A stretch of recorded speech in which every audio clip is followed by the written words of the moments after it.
Madam ఈ రోజు B section first period కి నేను వెళ్తాను. అది కుదరదండి, పోయిన వారం అంతా మీరే కదా వెళ్లారు, ఇప్పుడు నేను కదా వెళ్ళాలి. లేదండి కొంచెం నీరసంగా ఉంది. ఆహా, అదేం కుదరదు. ప్లీజ్ అండి. సరే వెళ్ళండి. Thank you. Students, today our topic is benzene. This is about ecological classification of plants. మా బేబమ్మ గారు ఎంత మంచారో. నా కూతురికి కొత్త బట్టలు 1000 రూపాయలు ఇచ్చారు తెలుసా. మా వాళ్ళు ఉన్నారు, ఏది ఎవరు? అయ్య బాబా, ఎమ్మరో గారు బండి వచ్చింది.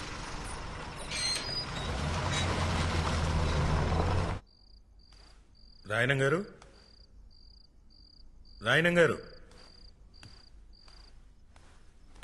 ఏంటంటే మరో గారు ఎలా వచ్చారో? రాయనం గారు పైన పనిలో ఉన్నారండి. తమను కూర్చోండి సారు. కూర్చోవడం కాదయ్యా, ఇదిగో 650 ఏళ్ల తాలూకు దస్తావేజులు పట్టుకొచ్చేశాను. రాయనం గారికి రాయనం